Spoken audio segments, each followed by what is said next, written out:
Welcome back to our Own Defense podcast. We're your host, Dr. Tarver, and myself, Attorney Eddie Winters. And today we have an amazing guest, Ms. Lauren Giwa. She is a licensed clinical social worker, and she has a wide variety of experience.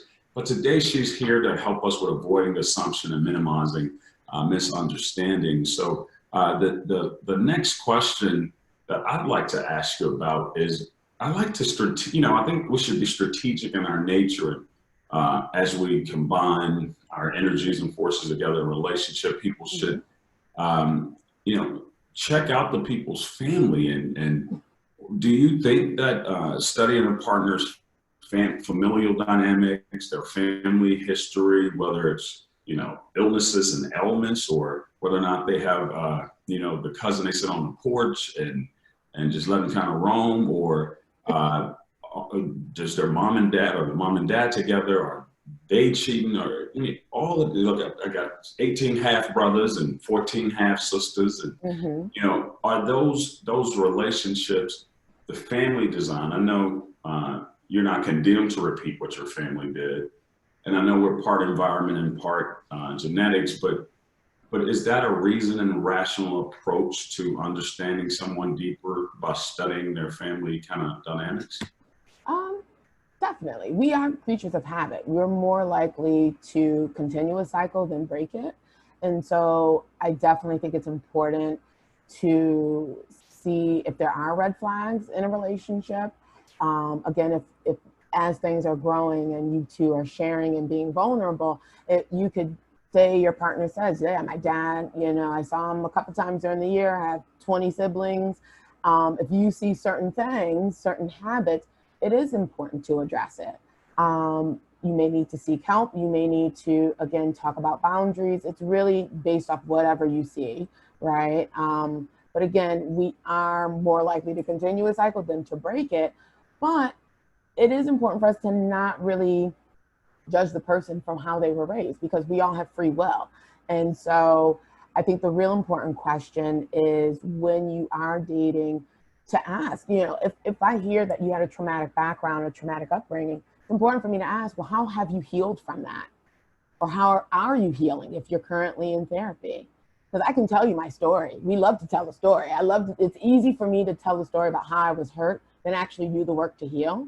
So it's really important, like, wow, you had a rough childhood, thrown out at 13 and living on the streets, and look at you now, you have a business, you have this and that.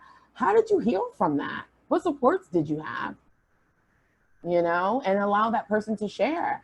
Actually, I'm still healing from it. I'm in therapy, or I haven't. Then you can follow that up with, well, do you think you should probably talk to someone about that? Because I'm pretty sure that can, impact you and will impact you if it hasn't already. How are they breaking these generational curses? And so that's something important to ask. That's something I ask, which is funny, because I've often asked, like, how is it dating as a therapist? And it's like, well, I'm a really good listener. So, when people talk, they think I'm assessing. I naturally do, but it's like, no, I'm just listening. But I ask those questions because I need to know what I'm getting into. It's important for me to know that. And again, being vulnerable, being honest, those are things that are the foundation of a healthy relationship. So yes, it's important to look at where people come from, but what are they presenting to you? And asking them, how have you healed, or how are you healing, and how are you, ending these generational curses? That's fantastic. That's a question that everybody needs to hear again. Ask the question, how did you heal from that? How have you grown from that? And if you cannot respond that I've healed from this, blah, blah, blah, blah, then you need to be wary of that. Don't be afraid to ask that question. That's beautiful. That's beautiful. I like that. Again, I'm very big on efficiency. I don't like to waste time, and I need to know what's going on. And again, it's not about perfection, because there's always ways, there's always things to work on. I'm not perfect. No one's perfect. And so again, if someone's in treatment, again, congratulate that, because I know that it's something I cannot handle on my own, or I went to therapy and processed my abandonment issues, and I'm ready for a healthy relationship. Those are things to really ask in the beginning, so that you don't waste your time, so that you can get what you actually deserve. That's fantastic. Thank you very much, Dr. Tarver. So I want to kind of stay in this place for a second here. But I think a lot of times people don't understand what exactly to be looking for in that family dynamics piece, or what are my dynamics. What I do in my family is normal to me. I may not even be aware that what I'm doing is unhealthy. So what are some things people do need to be aware of in ourselves and in other people? What are some patterns that we may actually need to take a closer look at? Definitely communication styles. Are people passive aggressive? Definitely boundaries. Again, if your mom is always calling you and not really honoring your new household, that's an issue. So, I mean, there are just anything that just doesn't feel right. Like, if you have to think about it, that's probably something to address. I'd rather over communication than nothing at all. So it's like, oh, you know, does your mom always talk to you like that? Or do you always talk to your mom like that? Or what's up between you and your uncle? What's going on? You know, I noticed some tension. We're more likely to see certain things because we're not in the family. But again, what are the boundaries? People just popping up to the house, whatever, like certain things that just may rub you the wrong way. Again, everybody has a different set of boundaries. So it is subjective. But again, how do people communicate? How do people show love? How do people disagree? You know, is it always the cops being called? That is something to look at, right? And so it really is just to think about, again, what are your standards, and do you see that reflected in your partner's family? If not, how can you break that curse? You know, I totally, you know, your parents been together for 35 years. They clearly hate each other, but they just stay because it's just cheaper to stay in this house. I don't want to live like that. Do you want to live like that? You know, and it should spark some type of conversation. But anything that you feel like, that's weird, you know, bring it up.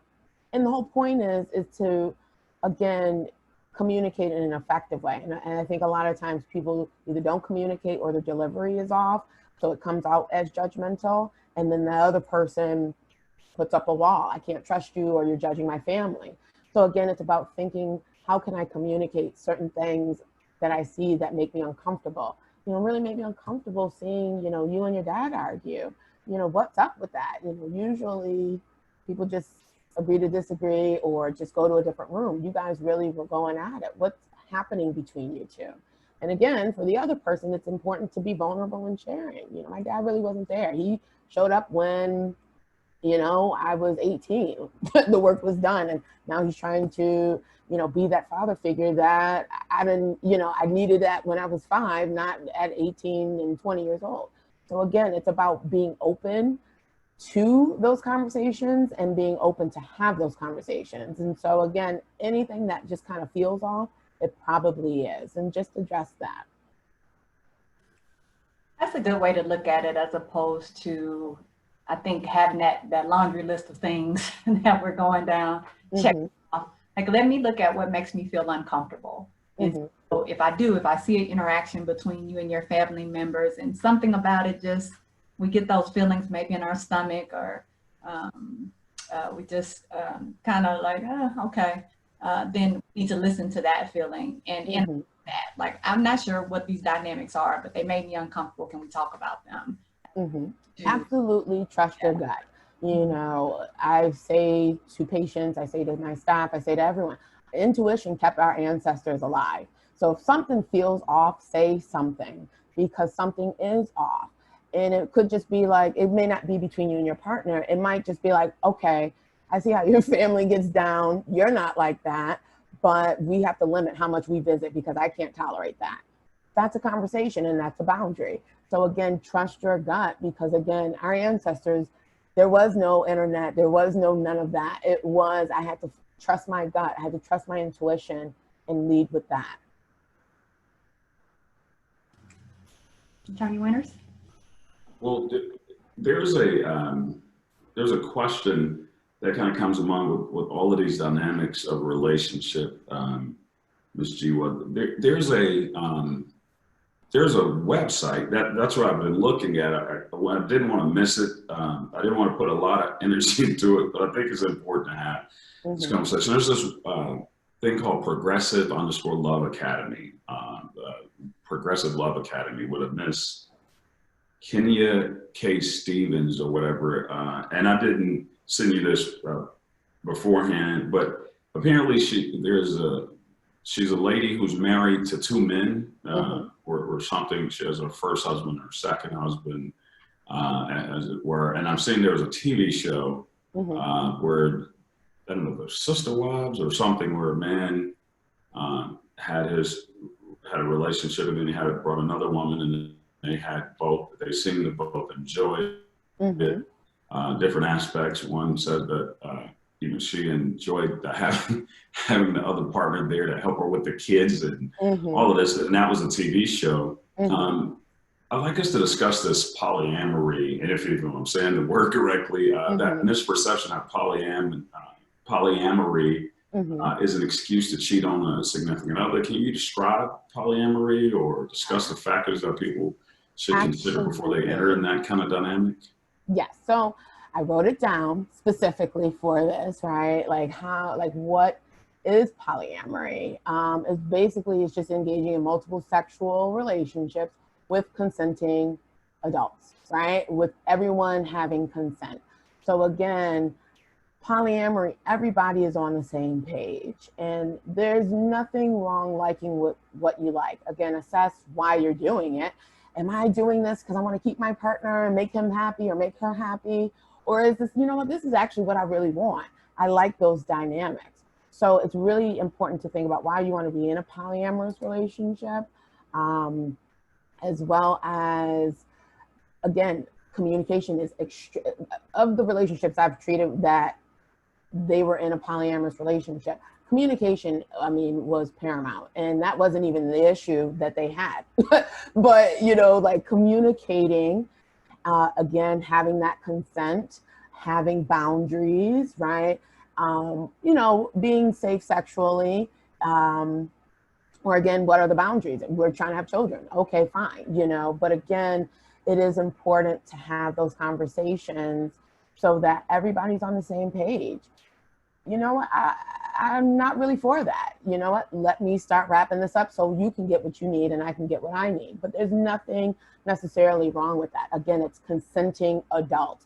So when we talk about, again, if you're lying, cheating, you're hurting someone, clearly that is not love and that's not healthy. But again, if everybody is a part of the conversation and we're communicating, this is what we're going to do. I'm going to be at this house Monday, Wednesday, Friday, and I'm going to be at that house Tuesday, Thursday, and Sunday, whatever. It's really important for us to have that.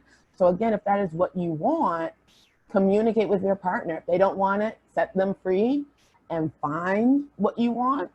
If it is what you want, again, what are the boundaries? Some couples I've seen, I don't want to hear anything about the other person. I just know that you're over there. Everybody's on the same page, that's fine. Some families or some couples, they all live together. But again, everybody is aware of what's going on. So again, if that is your cup of tea, there's nothing wrong with that. Be safe, right? Have boundaries and communicate. Those are some good, I think, things for people to consider. I know there is this misperception that polyamory is, I just get to go and have multiple partners and not have to communicate any dynamics. And there is a guidebook out there, The Ethical Slut.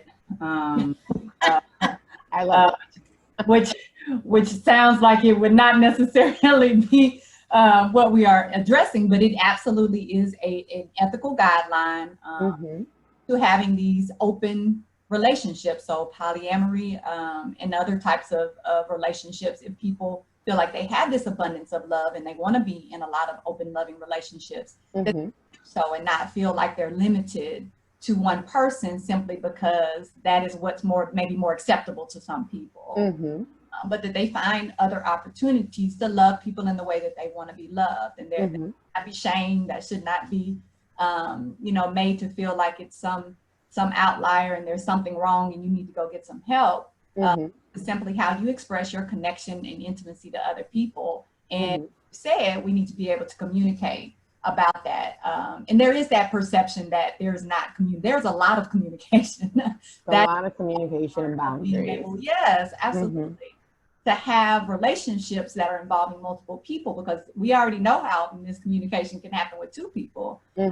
We then have multiple partners, how that could be really complicated if we're not open in our expectations and our guidelines about how we're going to date other people, who we're going to date.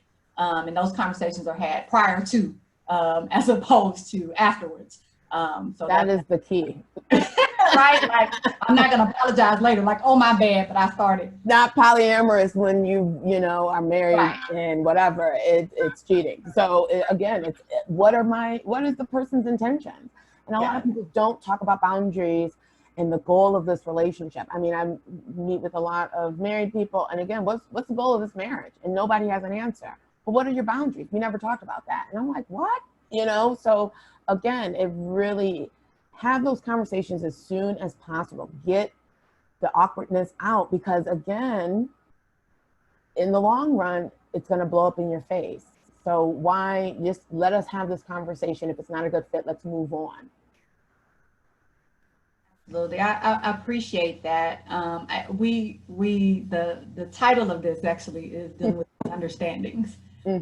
And so I think that's a good segue into us beginning to unpack some of those things as well. How we having these misunderstandings in relationships and leads to them. And part of it we've kind of touched on, which is that we're not communicating very clearly about what our desires are. But then also when something happens, then we're not addressing that. We're avoiding it. I want to, Attorney Winters has a question about the kind of cycles we get into. And then we're going to talk a little bit more about some of the other challenges that can come along with these misunderstandings. Attorney Winters? Yeah, so Lauren, when the misunderstandings, I feel they're easy. They're really easy to get into, misunderstanding a partner's priorities and perspective. Especially when we're quicker to get upset and slow to communicate directly. The problem is oftentimes to me is that we find ourselves in these miscommunications cycles, and they start feeding off each other. You're upset about one thing, it leads over into another thing. You're not fighting fair, you're not discussing things, you're attacking the partner. And words are dangerous. They're really, really dangerous. And when you do that, how do couples that get caught in that negative communication cycle, what are some strategies to help them break that cycle? What are some tools that you would suggest or offer that our listeners could use? Hey, look, break it right now. Start fresh. Like, what are some of your thoughts on that? Well, first, disagreements are natural. We're not always going to see things eye to eye. So that's the first thing, right? Definitely commit to having a face-to-face or over-the-phone conversation. So that's that, right? But what I often give my couples, it's a printout, you can Google it, fair fighting rules. And again, it really, we can have a disagreement. It's really not even necessarily the message that throws everything, into chaos. It's really our delivery or what we're doing that takes it from, you forgot to pick up the kids from soccer, to I want a divorce. Like, what happened? What happened? And so again, take a break. I'm upset, take a break. That means don't follow the other person into the room. I need a break. I'm going to go to the bathroom. I'm going to go in the room. I'm going to go take a drive. I'm going to take a walk. Take a break. And again, return to once you return, definitely commit to being effective and clear. Stay on topic. So if we're talking about not forgetting to pick up the kids after I told you 25 times from soccer, right? I should not be bringing up what happened, 15 years ago. No, stay on task, right? Again, keep it on the eye. Once I felt like this, it hurt my feelings when you did blah. It's important for us to be mindful also of our words. Again, we cannot be controlled by anyone. We are ourselves. So again, no one can make you feel anything. They might be a catalyst, right? Their words and actions might be a catalyst to how you may feel, but you're ultimately responsible for that. And so That's the whole point. You can't control anyone. And so again, it really hurt my feelings when, you know, clearly I don't think you were listening when I asked you to do this 25 times and you still forgot. You know, what is going on? I really felt dismissed, and I didn't feel like you really cared. You know, help me understand that. And so that's the whole point, is to take a break. Because I know when I get upset, I need a break because I will go off. So I know I need to get the facts, right? What happened? I told you these things. I text you. I left you a voice message and you still forgot. What else is happening? So again, it's really about the delivery and also just providing ourselves some space to cool down before we blow up. Because again, talking about what something happened 15, 20 years ago has nothing to do with right now. And so again, you can Google that, fair fighting rules, and you'll see, it'll say stay on task. Again, speak, you know, hopefully in the same room or over the phone, make eye contact, all of those things, keep it on the eye. And again, our feelings are valid, but they are not fact. I could feel it's raining outside, but what is fact? It's sunny. So again, you know, it's important to validate your partner's feelings, but again, you could say, you know, what was the facts, you know, and that's the whole point. And so I just hope that people, again, no one can make you feel anything. I am in control of my feelings, because if you say you made me feel, then you're, you know, that person's your puppet master. That's basically what you're saying. You know, my emotions are based off what you do. That's not accurate, right? And so it's important for us to kind of take accountability for that. But again, take a break, come back with the facts, keep it on the eye, and then again, how can we get better at our communication? And if it continues to happen, if it's a cycle, like you said, seek outside help. That's really important, because why do every month we're in the same kind of situation? What is happening? It could be internal things. It could be factors in the home. We don't know that. So definitely try your best to resolve it. But if you keep getting to that place and just never really being successful in communicating effectively, definitely seek outside treatment. Thank you very much, Dr. Tarver. This is a good, I think, segue into my question. This hurting, right? We hurt each other. We don't always intentionally hurt each other. Mm-hmm. Words are very powerful, and they can build somebody up and they can tear them down just as quick. Mm-hmm. And sometimes you just want to lasso those words back in your mouth, but they're out there, and now I have to deal with the consequences of what I said. And sometimes the person isn't in that space yet. They may need that time to be able to just process what they are feeling about what I said. And so we struggle, I think, sometimes with, one, how to apologize to people. And then two, what is an effective strategy for being able to deal with the hurt? Because the pain is there, even when I say I apologize, my actions still hurt you, my words still hurt you. Mm-hmm. So how do we live in that space of dealing with the pain? We tend to want to be avoidant and dismissive, like, okay, maybe it'll go away. We didn't talk about it, or we just, you know, in a few days I'll check in on this person. But you know, how do we deal with these hurts, and then how do we work on forgiveness? Mm-hmm. So how do we work on the hurts? It's really just putting it out there. You hurt me when you said blah. It really hurt my feelings when you said that. It really hurt my feelings when you did this. And how can we get back on track? That's the first way to go about it. Again, it's really important, and I often say it again, make and provide space. So I use the example, it'll be, you know, if my boss gives me a task to do, it'll be really fantastic and sweet and kind for her to provide space. Hey, Lauren, do you understand what I'm asking you to do? But it's ultimately my responsibility to make space. So if she just throws out, I need this report, and then walks away, it's still my duty to make space for myself. Actually, is this how you want it? Actually, no, I don't understand. Can you explain it to me again? So, you know, if we want to heal from it, it's important for us to make space for ourselves. It'll be great if our partner can come to us, you know, I totally messed up. I'm so sorry. They may or may not have insight. So it's still our duty to speak up. And that's the first part. So again, depending on what it was, depending on, again, where you are in your emotional journey, you may need to seek outside treatment to either work on things individually or as a couple to heal from the hurt, right? But again, it really is important for us to think about that, right? It's really important for us to make space for ourselves so that we can heal, because this is your life. Because resentment is one of the useless emotions ever. You're ruminating and stewing on something. That person has moved on from it. They probably don't even remember what they said or did. So again, forgiveness is for us. Forgiveness, it really is seeing things for what it is. And you know what, he does not communicate effectively, or he doesn't communicate at all.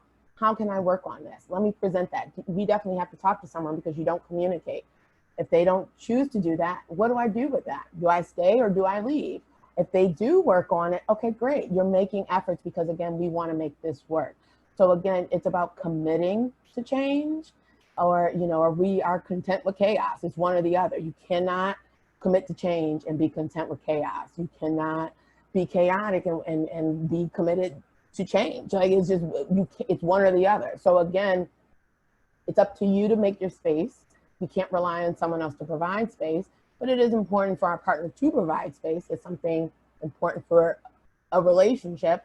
It's still up to us to speak up, to share that, and then it's up to us to be committed to healing. This person really said something horrible to me out of anger. Is it something that egregious that I need to end it, or is that something that we can work on? When you get upset, you say horrible things to me. I can't tolerate this anymore. I'm leaving. I can't tolerate this. We have to talk to someone. And again, does that person want to do it? Are they committed to change? If they're not, I don't see a problem. You're fine. Get over it.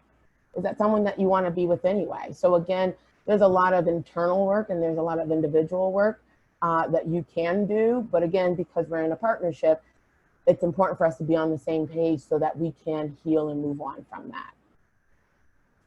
No, those are great tools to put in our toolkits to break the cycle, that negativity cycle that we may find ourselves in, and great strategies to manage that conflict and both kind of go together. I want us to take a small break and we'll come right back.